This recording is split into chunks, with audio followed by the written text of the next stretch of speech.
Friends, welcome to Bedi Astrology. So today we're going to cover one of the Nakshatras which was long pending. Let me share my screen.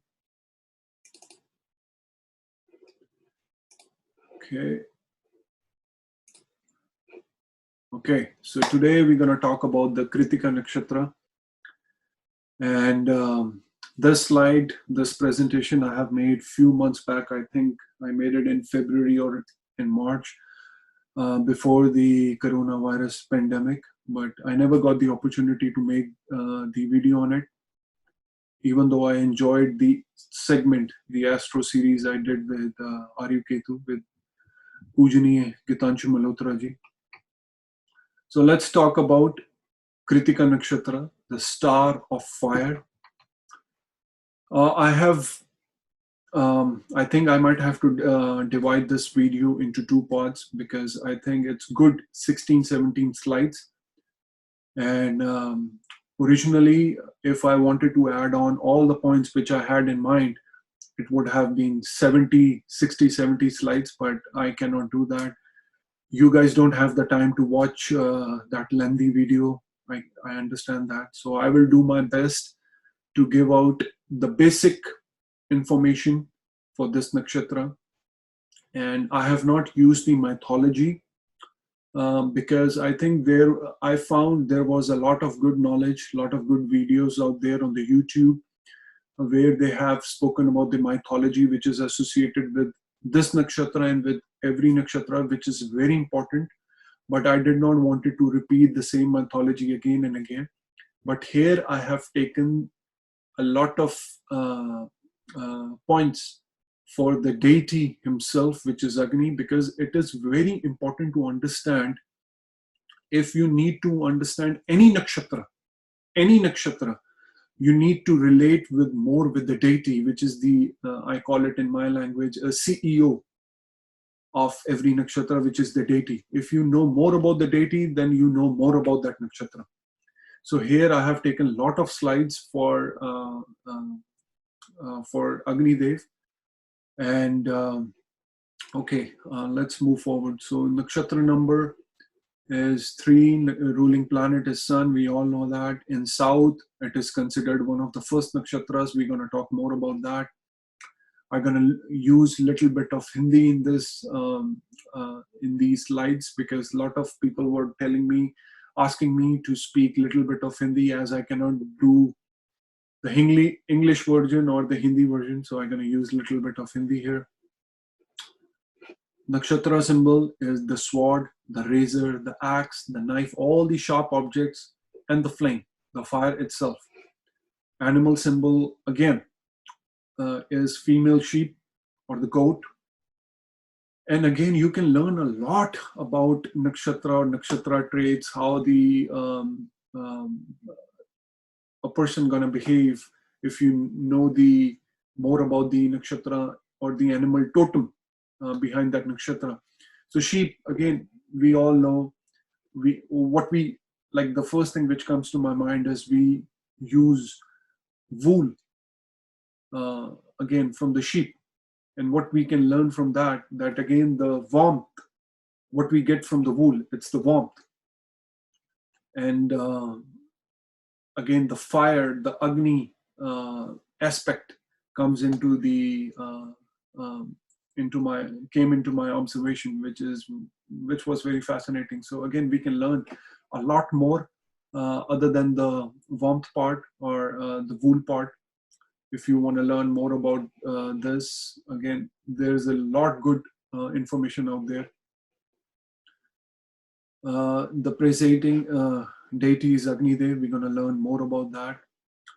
Some also considered Kartikeya is the deity in the Skanda.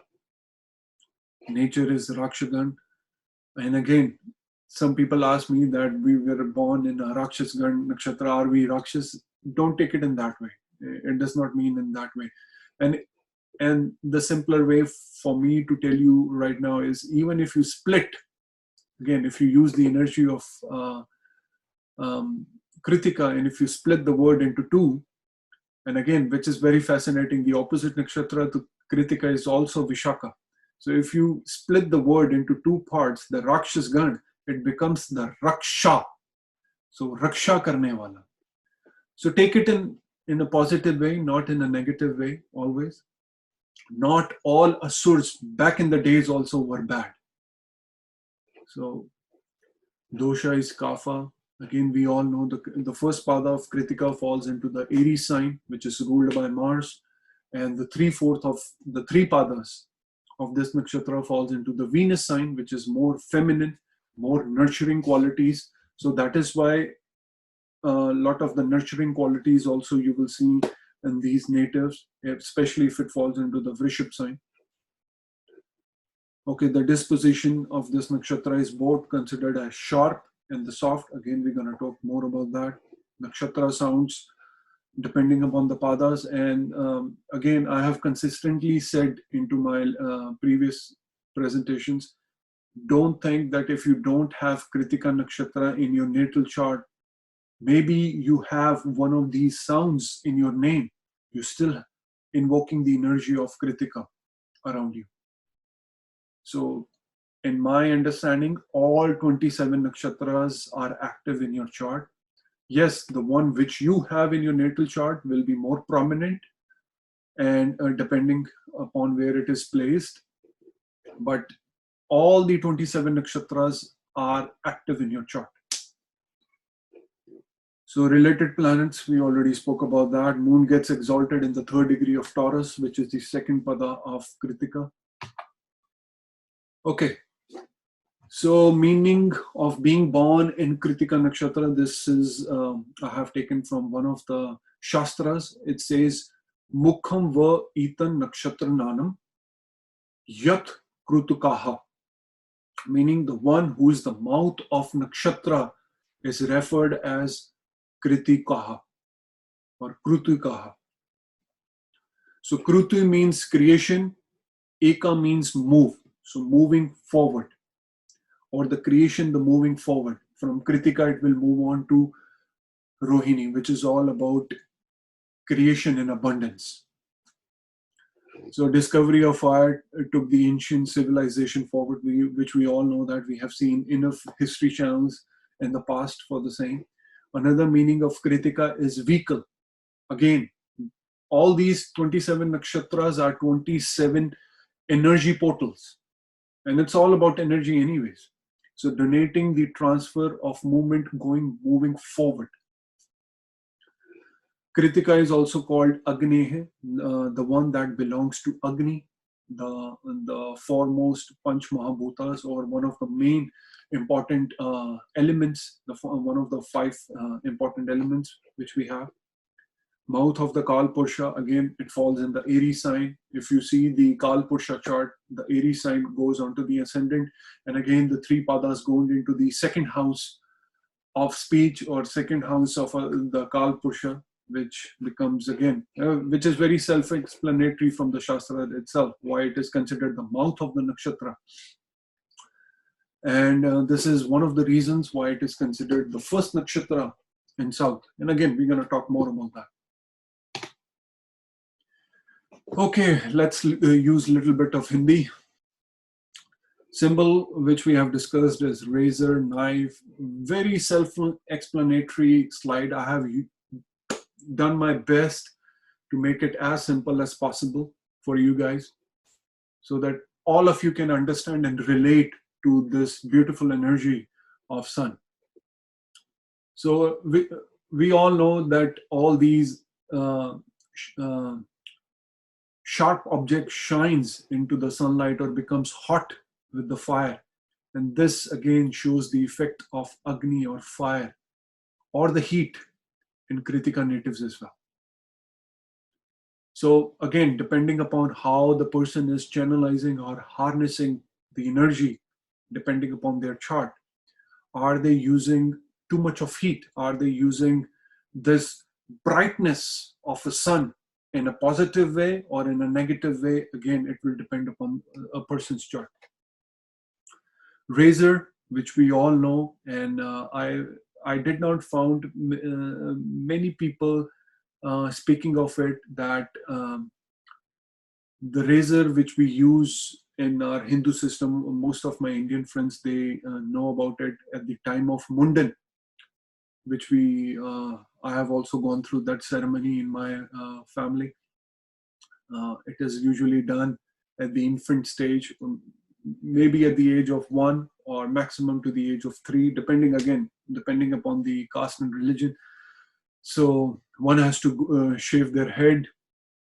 Also done at the time of Upakarma, again, the Jinehu ceremony the Brahmins do, or the head shave if someone dies in the family. Tabhi, you have to do the head shave. And it was very fascinating to observe, which is again no coincidence, right? Head and face are the prominent body parts related to this nakshatra, and which also tells me if you have by any chance this on your ascendant or on your second house, there is a very good possibility, I have seen in many charts, that you must be having a prominent cut on your head or on your face. I have 9 out of 10 times I have seen it. So again, this relates to my previous slide here, that shaving of a death after the elderly person who dies in the family, suggesting the beginning of a new responsibility, the new role given to the one of the family members, which also denotes the start of a new role. And maybe that is why it is one of the reasons why it is considered the very first nakshatra in the southern part of India. So the beginning of a new journey for the new role, which also denotes the energy, the transfer of energy coming from elderly to you, and the energy which is moving forward. This I find it very fascinating. In Mahabharata, I read it somewhere that Nakula asks Bhishma that which is the foremost weapon. So the Bhishma tells him the whole story of the sword creation itself, how it was first wielded by Lord Shiva himself, was done into the KRITTIKA Nakshatra. And again, I did not made it. I took it from the scriptures. I found it very interesting. And again, the weapon of Mahakali, Mahadurga, Kali Ma, is Khadka, which is again seen as a sword shape. And the shape of the nakshatra for this constellation in the sky is again sky. And I think I have used one of the images in the latest slide. So let's move on to the next slide. Okay, the deity Agni, the god of fire, the physical fire, and the guardian of Somagopa. It is known as Somagopa, the guardian. So again, referred in one of the Rig Vedas, one of the Vedas, Rig Ved, that it is son of water and sky. And this is the importance given to Agni Dev. And Vijvasneya Samhita states that Agni is named so because he was born before the gods were. So how auspicious and how significantly important Agni Dev was and is. So the existence of Agni is proved by the following words of the Rig Veda, saying, Agni aim devaso agreham. Even the Tatra Samhita also says, Agnir avamho devatanam. Again, the one who was born before the gods. This we all know that it is described as Hotar, the invoker, appointed both by men and the gods, as it is considered as a mediator, as the messenger, where we put the sacrificial fire into the ritual for the gods, which is considered being carried away as a messenger or again as a mediator by the Agni Dev. So where he is thus considered as the god's friend. Again, very self-explanatory. See, Agni ko sakshi man ke. You must have heard this statement many times before we do the in the Hindu mythology system, in the Hindu system, Agni ko Sakshi. Why Agni ko ही साक्षी क्यों माना जाता है? किसी और देवता को क्यों नहीं माना जाता? Like, why lot of importance is given to only to Agni Dev? That is why we have to go through all these scriptures. Why it is so important? So he was born before the gods, and he became the Agrehe, the foremost. And from his word, he is named as Agni. Again, it is mentioned in one of the scriptures. We all know Agni rules the southeast direction, one of the Ashtadikpalas, so the guardian of the direction. And again, as per the Vastu Shastras, which is very commonly or mundanely known, that kitchen is suggested in the direction as per the Vastu Shastra is southeast direction. So now you know why it is considered that. And women should ideally face the east while cooking, which is again the nakshatra placement of this nakshatra. Ghee and wood are described as his favorite friends, or we all know, because जो हम आहुति देते हैं वो घी और लकड़ की ही दी जाती है. Agni Sakshi, just like I was saying before, Agni is the witness to sacrifice as well as the various communal rites such as marriage, mundan, or at the time of death. So it's considered very pure. And Agni Pariksha also, जो हमारी सीता माँ को भी देनी पड़ी थी. So क्यों अब अग्नि परीक्षा के बाद ये हमने कितनी Hindi, we have heard this dialogue in many Bollywood movies as well, that because it is considered very pure. It's, yeah, see, he is the symbol of the poisonous and the purity. And even some of the other cultures like Christianity burns candle, just like the Christ says, the keep a flame burning perpetually. So I have taken the statement from there. So there is a reason why it is considered so auspicious. Okay, so let's move on to the next slide.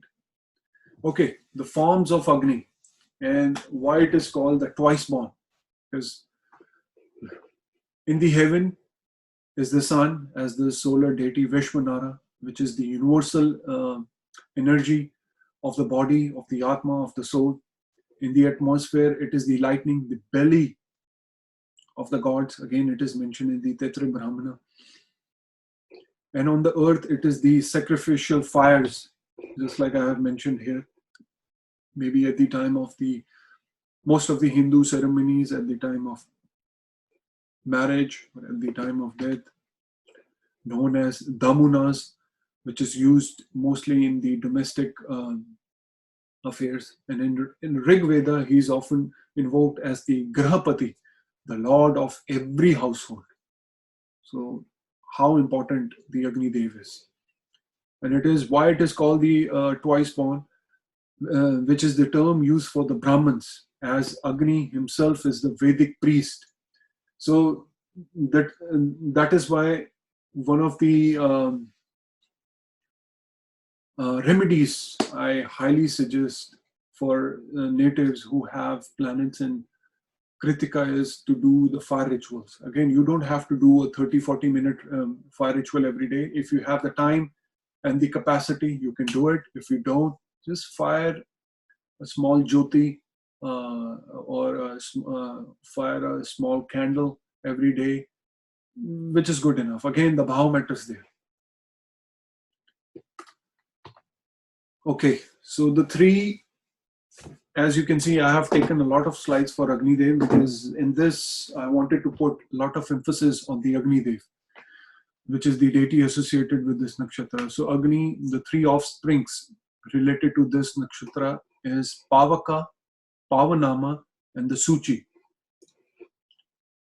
Let's move to here. Okay, so what the Pavaka means, the lightning electric fires which is coming from the ancestors towards or within us.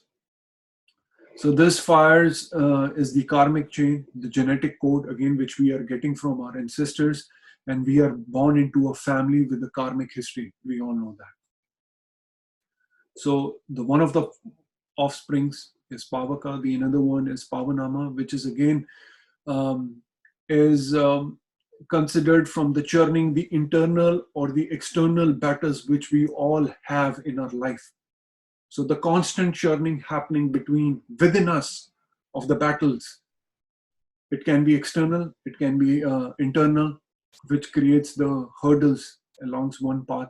So another offspring is Pavanama, and the another one is the Suchi, the solar fire, which is again the caused by the planets, the other planets affecting the light within us.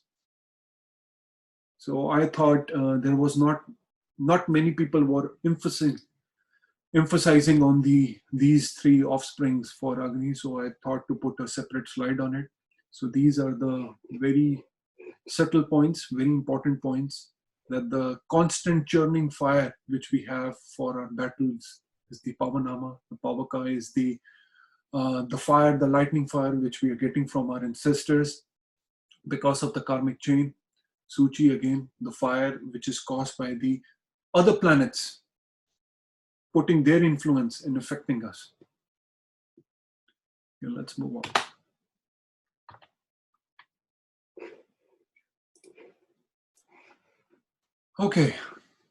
Okay, so how the nature and the use of physical fire relating to Agni effect on Kritika Nakshatra. So fire, which we all know, is not permanent unless it is fed or tended. Again, जैसे अग्नि तब तक ही जलती है जब तक हम उसमें या तो घी डालते हैं, या तो वुड डालते हैं, या जब तक हम उसको फीड करते रहते हैं वो बढ़ती रहती है. अगर हम उसको फीड करना बंद कर दें, if we stop feeding it, then it will not grow. We all know that. So this is the another understanding which we can get for Kritika natives, especially the people who are having prominent planets in Kritika, that they need a constant fire to move on, or they need a constant fire to transfer their energy to move forward. And again, depending upon how they channelize or how they harness their energy, if they are harnessing the same fire in a negative way, in a anger, or in a having a ego issues, it can be fed in a wrong way. If the same fire is reflecting on a positive manner, then it can do much better for the native and the people around them. Could also means that the anger or heat in Kritika native dies off as the heat reduces. So if you don't put the same fire on and on in negative way, or you can reduce the same anger, because that's what I have observed, that these natives, again, depending upon the pada, depending upon their chart, the aspects, lot of anger issues, lot of ego issues are seen in these natives. Fire can be used both as a protector and as a destroyer. We all know that. The common example comes to my mind is, if most of you must have seen the Jungle Book, that how the fire was used in order to protect from the wild animals, and how the fire is used in order to cook food. A very self-explanatory point. So fire dries out things easily. It does not wet. We all know that, or moisten things, suggests the dry nature of the natives. And again, it can become from the circumstances they are living in, but inbuilt, what I have seen, bit rough because of the Agni tattva in their body. And again, what I have seen, if you have prominent planets in Kritika, or if you have prominent planets in Aries, so what I have seen, a lot of pitta quality again, the imbalance of the pitta quality, lot of fire, lot of ulcer issues I have seen, lot of inflammation issues I have seen, especially again, mostly I have seen on the Aries side. If you have 2 or 3 planets going into the Kritika Nakshatra or into Aries sign, that's what I have seen. So a lot of pitta imbalance. So fire purifies, melts, and burns. We all know that. This is the beauty of this energy as well. Again, how the person use it, it all depends upon that.